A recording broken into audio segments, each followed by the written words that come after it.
Welcome to AI for Local Impact, a podcast about how artificial intelligence is shaping development by highlighting work done through the AI for D program. In this episode, we bring you another edition of our debate series, recorded live during the AI for D Partners meeting in Cape Town, held in October 2025. Today's discussion asks a critical question for the continent's AI future. Should large language models, or LLMs, be Africa's all-or-nothing bet for AI-driven development? LLMs have been hailed as a transformative technology that could boost Africa's progress in education, healthcare, and governance. Supporters believe LLMs can accelerate innovation, improve access to information, and create new economic opportunities. Yet, skeptics argue that these models are very costly, energy-intensive, and often disconnected from African realities, potentially deepening dependence on foreign systems and data. The key provocation at the heart of this debate is, should Africa prioritize LLMs as the cornerstone of its AI development strategy, or diversify its focus to include other technologies better suited for the continent's needs? Those supporting the motion argue that Africa should prioritize LLMs and that these models can enhance efficiency across sectors, close educational gaps, improve health outcomes, and position Africa competitively in the global digital economy. They believe investing in LLMs can help democratize access to high-skilled opportunities and foster sustainable economic growth.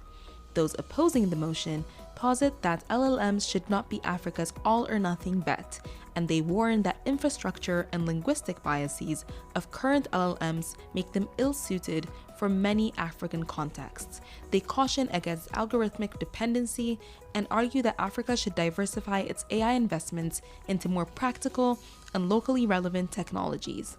You'll hear both perspectives in this episode, followed by a summary of main takeaways. As an interactive debate, there will also be input from the audience that was present at taping.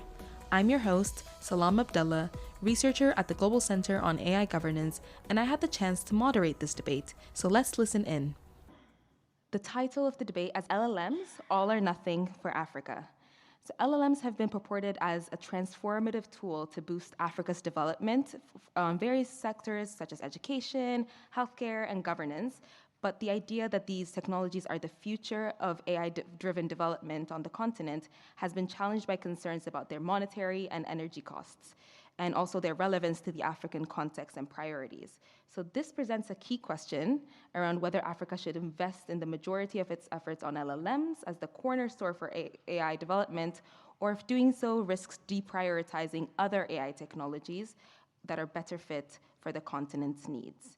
So in the interest of time, I'm just going to pose the key provocation, which is, should LLMs be Africa's all-or-nothing bet, or should the continent reconsider its investment in these technologies? So for the proposition team, we have Chennai Chair and Samuel Shagun. And opposition, we have Jonathan Shock and Aneka Wikamanayake against the idea that LLMs should be Africa's all-or-nothing bet. So may I please invite the first speaker from each team to pose their arguments for 5 minutes. Good morning. Good morning, everyone. Esteemed opponents, good morning to you too. I hope you had your coffee. And members of the community, the actual adjudicators I stand before. Today, I stand before you to ask a fundamental question. Is it not time for Africa? In all its diversity, the vastness of the land, and the beauty that we all hold, is it not time for Africa to take a big bet on itself? I argue that this big bet must be placed squarely on large language models. Now, my opponents will soon take the stage and tell you about the bread and butter issues that we all have to deal with. They will argue that LLMs are a luxury we cannot afford, but I am here to tell you that this is a false choice. The real question is not if we can afford to invest in this technology, but if we can actually possibly afford not to. We are people of profound history, the original wayfinders, and we now hold the key to shaping a future where technology evolves with us. not just around us. Let me set the scene. Just yesterday, in a simple game of bingo, it was more difficult to find someone who had never been on a plane than to find someone who had not used ChatGPT. If I'm lying, prove me wrong. We are already interacting with these models daily, but let us be clear. They do not reflect our reality as Africans. They are not made by Africans, nor are they made for Africans. In their current form, they perpetuate a cycle of digital neocolonialism, positioning us as a passive consumer of knowledge, waiting for a technology built on foreign data and foreign values to finally take notice of us, always waiting to be picked. We seek to build technology that understands our nuance, our ethics, our Ubuntu, the very idea that our humanity is found in acknowledging each other. The organization Code for Africa, which is presented in this room, put out an article last year on Medium, and I quote, "In Africa, AI holds immense potential to drive development, especially if models are trained to understand and function in African languages. There is a need to build large language models by African researchers for African people to use." It's not just me, it's the community arguing for this. This is why Africa must go all in. This is not a call for recklessness, but for a decisive, strategic, and a unified commitment to shaping our own digital destiny. Now, if I may, in my language and in my culture, we have a Shona saying that says, "Ramangwana rirongeri," which means prepare for tomorrow. It is a call to be proactive. Now, if you were to ask a foreign LLM what this meant, it might tell you go jogging or something like that. It does not capture the culture and the essence of that saying. It is not just about preparing for tomorrow. It is all of us coming together to design a future we desire. And so the cows have bolted the bun, right? While others debate, we must act, we must build. And we're not starting from scratch. Let's not act as if we don't have innovations that we have on our own. Across the continent, pioneers are already proving this is the key to unlocking our bread and butter issues. In Malawi, Kuyesera AI Lab has developed IntelServe, an LLM that provides in real-time training and support for health professionals in disease and surveillance. My opponents have also done something amazing. I will let them speak for themselves. And for those who often tend to say, but the government is not interested, we just have to look to Nigeria. The government has partnered with the startup Awari to build N-Atlas, an open source LLM trained in the languages of their dialects. I have a minute left, so I would like to leave you with this provocation. It's not about positioning LLMs as a shiny new toy, but actually recognizing that Africa is positioned to be a leader in this technology. This is our historic opportunity to encode our wisdom, our stories, and our culture to build an economy where we're not just the source of the raw data, but the architects of our future. The time for waiting is over. The time for asking permission has passed. It is time for Africa to bet on itself, and it is time for us to go all in. I thank you.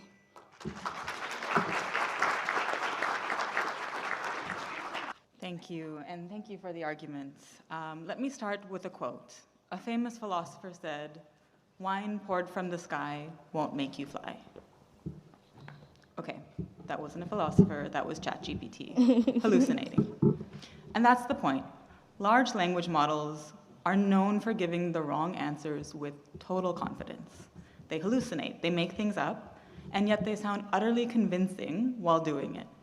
So why would we put all of Africa's hopes in a technology that we know is untrustworthy and can get it so wrong? To go all or nothing on LLMs is like putting every single egg in one basket without checking if the basket has holes. Okay, forgive me, one more analogy. Africa is full of big, urgent challenges: food security, health, education, energy, many of these can be tackled with AI, but not all with LLMs.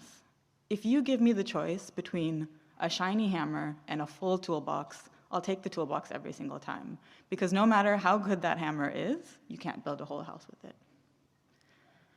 Let me bring this closer to home, because it may sound strange to hear me, representing Jacaranda Health, speaking against LLMs.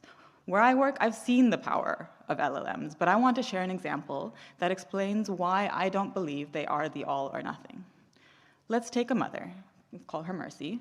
She lives in Kenya, in Busia County. She's 3 months pregnant, and she goes for her first antenatal care visit. At that clinic, she gets her blood work done. She signs up for Prompts, Jacaranda's SMS service. It's AI-enabled, supported by an LLM. She starts getting messages. Congratulations, Mom. Today, your baby is the size of a peanut. It's normal to feel different cravings when pregnant. Remember to prioritize a balanced diet. And she asks questions. Can I eat avocados when I'm pregnant? How soon before I feel the baby kick? The chatbot responds with practical, reassuring answers. That's the beauty of LLMs. Mercy feels supported, guided, and less alone. But here's what Mercy doesn't get at that antenatal care clinic: an ultrasound. The facility has a portable ultrasound scanner. It was donated, let's say by USAID. But in that particular level 3 facility, there's no trained ultrasonographer to administer it. So Mercy never learns that her baby is in the breech position. She doesn't plan for her birth to have a C-section, and tragically, she loses her baby during delivery. Now let me ask, could an LLM have saved Mercy's baby's life? No. What could have? A different kind of AI. One based on CNNs, convolutional neural networks, that helps a nurse, not a specialist, read that ultrasound image and detect the breach early. For me, this is why Africa cannot go all or nothing on LLMs. Yes, they have value. At Jacaranda, we use them every day. But when it comes to saving lives, improving agricultural production, managing energy grids, the AI we need is not always going to be language-based. I want to see computer vision to read ultrasounds and X-rays, predictive models that forecast crop yields, traffic optimization algorithms to help ambulances get through Nairobi traffic. These aren't glamorous chatbots, but they solve the problems that matter the most. So when the proposition tells you that Africa must bet everything on LLMs, remember Mercy. Remember that real lives depend on a toolbox and not a single tool. I'll end with one more quote from our famous philosopher: always pack extra batteries for your milkshake.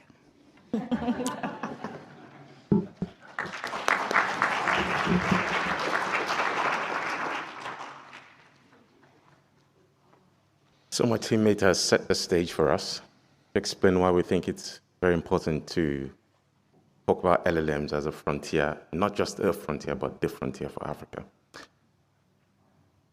Let me start by addressing the concern the opponents made. Yes, indeed, the Jacaranda bot and LLM probably would not be able to help Mercy in that case. However, Mercy could ask questions about what a breech position is and where they can find specialists to help them out. And that's one of the beauties of LLMs. They are productive and cost-saving ways for people to access information.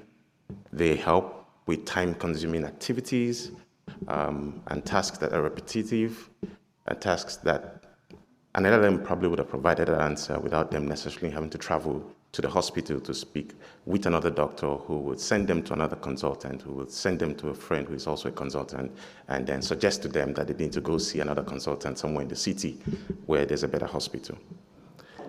In healthcare, we've seen how AI-assisted diagnostic tools embedded with LLMs have been able to help doctors triage. They've been able to do medical translation. They've also been able to help medical doctors communicate better to people who have a language barrier. So suppose they don't speak very good English, suppose they don't understand the complexities of medical terms, they are able to have a chat with an LLM to say, my doctor told me my baby's in a breech position, what do I need to do? Who do I need to speak to? How can I find a specialist? We've seen LLMs also very useful in education. with stretch-thin doctors, teachers, and schools and educational boards without adequate funding.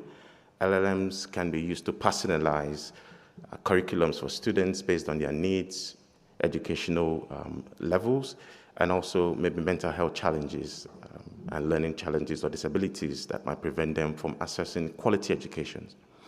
We've also seen this in terms of public delivery.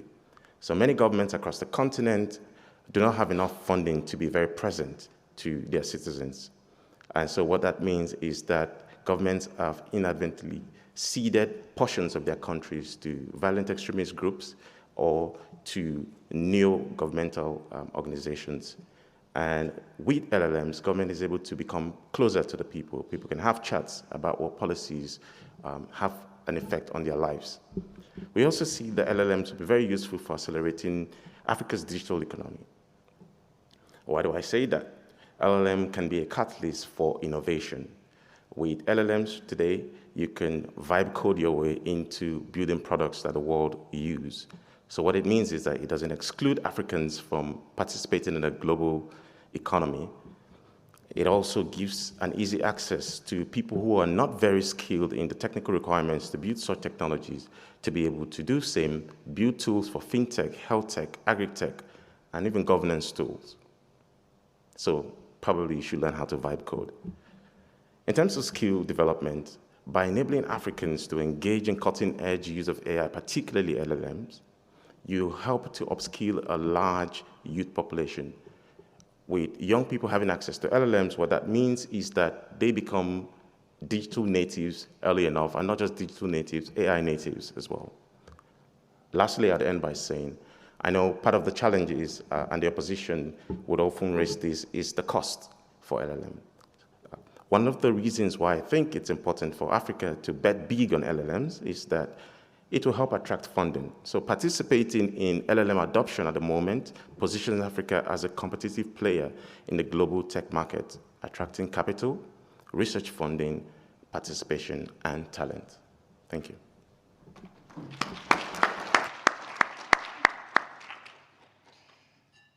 Good morning, everybody, friends, colleagues. Thank you for being here and paying attention to us and not the fish. I know it's a distraction. And thank you very much for the salient comments from our opposition. And I agree with everything you say, which puts me in a slightly strange position. But unfortunately, I'm an applied mathematician, and I have some bad news for you. I'm going to take a logical position here to begin with. The proposition states essentially that we should be putting all of our eggs in the LLM basket. Now, we can take a logical position here. Do you believe that medical imaging powered by convolutional neural networks is not for Africa? Do you believe that material discovery by graph neural networks is not for Africa? Do you believe that climate and environment analysis by state space models is not for Africa? Do you believe that predictive analytics powered by good old-fashioned AI is not for Africa? Now, if you don't agree with any of those statements, then you necessarily agree with the opposition. There is a world out there beyond LLMs which is clearly important and can clearly play a role in development and the advancement of goals within Africa. That's one direction I'm going to take. Yes, I'm in an applied maths department, but originally I'm a physicist. So I'm going to take you back a little further. I'm going to take you back about 13.8 billion years, which is how long the universe has been around. Earth, 4.5 billion years, life on Earth a little bit less. And we look out into the universe and there's silence. And there are lots of reasons we might think that there is silence, but I think there is one salient one which is sort of coming to the fore at the moment. We've sort of reached this nexus of powers.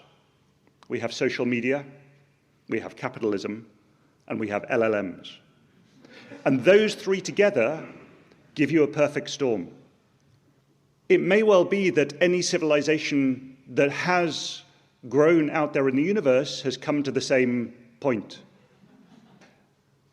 And what you find is that as a society grows and information flows and power is concentrated, that what is lost as this technology improves is trust. Trust in the information that we see around us. And LLMs may be the final piece in that puzzle. Now, this isn't to say that we shouldn't be studying LLMs and understanding them, but what it does mean is that the fundamental nature of society through democracy perhaps can't last when we lose trust in any word or picture that you see in the social media around you.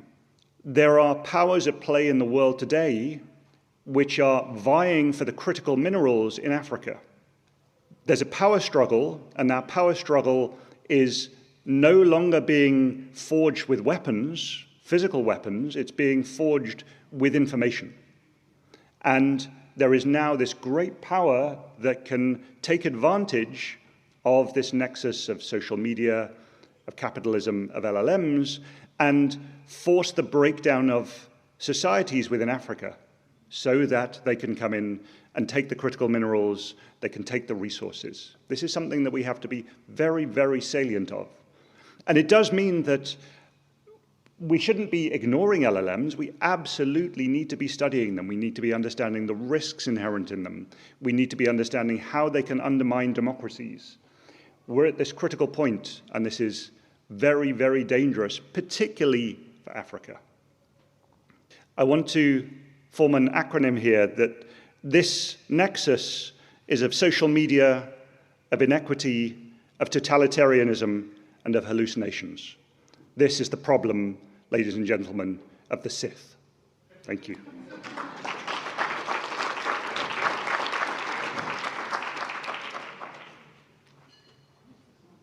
Thank you so much I did not know we had it in us to have even more analogies. So thank you so much for humoring us. So we now have time for folks in the audience to pose a rebuttal to the proposition and then next to the opposition. So are there rebuttals in the room for the proposition to challenge Chennai and Samuel first? We'll give you 3 minutes. If there aren't any, I'm going to give their opposition team a chance to challenge them. Last call.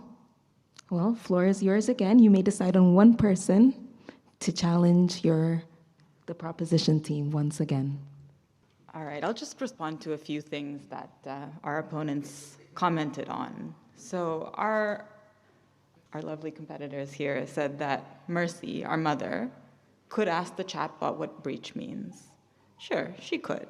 But the key point is she didn't know her baby was breech in the first place. No amount of perfectly worded advice helps if the underlying diagnostic was never made. LLMs are informational tools to answer questions. They don't replace detection tools, ultrasounds, diagnostics, lab tests. Mercy's tragedy wasn't a lack of information. It was a lack of detection and a lack of system capacity. And that's why non-LLM AI is critical. So yes, chatbots could guide, they can reassure, but they can't see inside a womb, and they can't measure, scan, or diagnose. My opponents also said that LLMs will allow Africans to remain competitive in the global tech market. Chasing global competitiveness without local readiness creates dependency. True competitiveness means building sovereign capabilities, not renting them from Silicon Valley. Africa has already shown that it can lead the world by innovating for its own context. A great example is mobile money. It's a classic example. It became the global model precisely because it solved our problems, not Silicon Valley's. So if Africa's tech economy is built only on LLMs, we risk exporting our talent while importing solutions. So let us stay nimble, stay flexible, and choose the right tools for the right problems in the right places and at the right time. To put all of our efforts into LLMs would narrow our imagination and limit our ability to innovate across the full spectrum of AI solutions that Africa's future demands.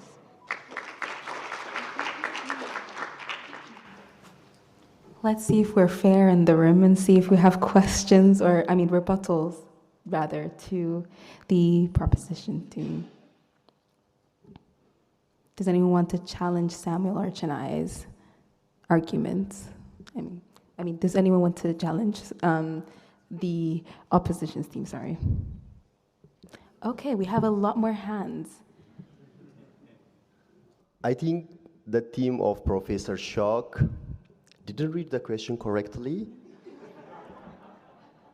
or they are supporting an idea, an opinion that they don't internally believe in. So they shifted the argument toward this narrowing it down, LLM versus CNN, LLM versus, it's like language models versus vision models. That's not the question. The question is whether Africa should fully embrace LLM or reject them. That's the question. It's plain English. English is not my first language. English is not my first language. I just checked, And, or in another way, are LLMs destined to be decisive game changer for Africa, or will they end up being irrelevant? That is the question. It's not a question of comparing architecture against architecture. So my conclusion is Professor Shock and his colleague, they are debating against a point that they, even themselves, don't believe in. Thank you. Do we have a response from your team? Thank you so much to our pro-position community. We see you and we appreciate you. I appreciate the examples that have been mentioned by our opponents and the reality of existing on the African continent. But each technology that has been developed on the African continent was taking a bit. Mobile money that was mentioned took a long time, and people took a bit on money transfers, and essentially gained the trust over time. We're not saying LLMs, we're going to wake up tomorrow and people trust them. But based on bingo yesterday, I think that's what happened. Africa has the position to actually dictate how they can be done. Hence, we're saying, let's place all our bets on this technology that's already existing and running through our societies. With a population of almost 20% being between 15 to 19, over 1.5 billion people, they will understand the future if we train and build LLMs that are African-focused. Now that's building trust. That's creating hope for a continent that is often told, as our esteemed colleague Dr. Shock pointed out, we exist in consistent wars and battles for our resources. And you rightly put it, and it's important, I agree with you. But how do we change that narrative so that our resources are talking about the things we care about in the technology and the threads we see? We can no longer afford to just be taking a back seat, because every day there is something going on. We are provided humor by America. Let them focus on that. For now, let us focus on the hope that comes on placing a big bet. Thank you.